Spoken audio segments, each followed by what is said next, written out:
Greenland review. Gerard Butler faces a comet hitting Earth, but this domestic sci-fi thriller achieves a mostly shallow impact.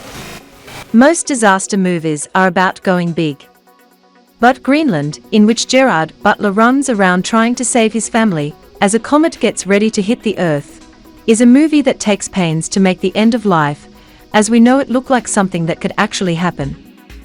In its relatively small scale, often rather plodding B-movie way, it wants to do for apocalypse thrillers what Contagion did for outbreak movies.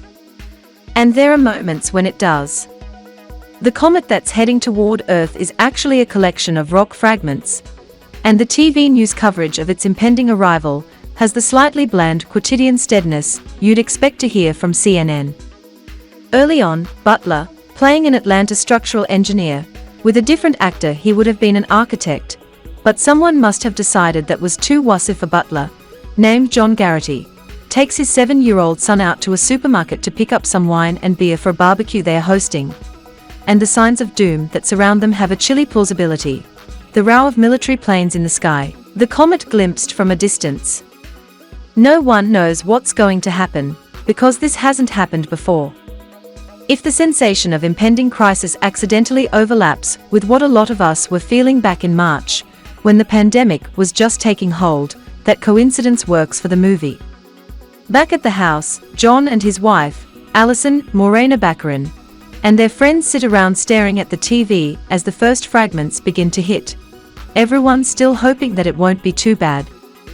Then they see news footage of a medium-sized fragment hitting Tampa, singing the city with a blanket of fire, and the reaction is, oh. The relatively low-key, yep, this is what it would feel like quality of Greenland is the best thing about it.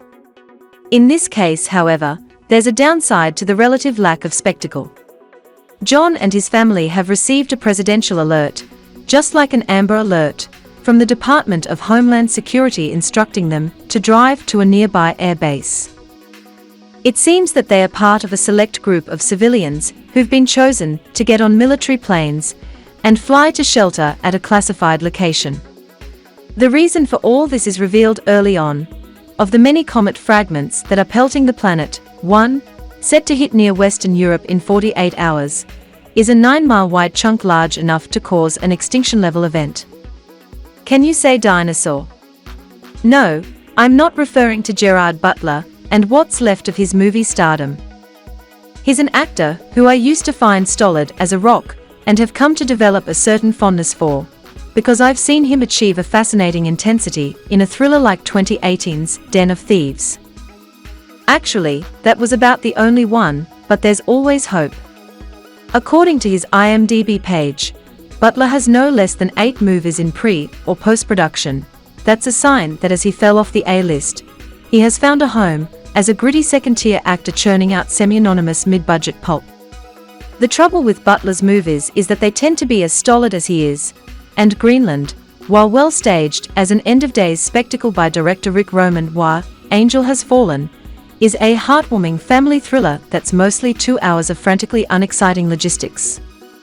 John and Alison have been teetering toward a separation, and as they arrive at the military base, where crowds of desperate people are trying to press their way in, like teenagers without tickets at a Harry Styles concert, everything starts to go wrong.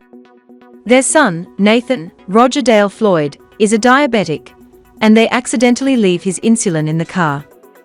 John has to go back and retrieve it, at which point they literally get separated.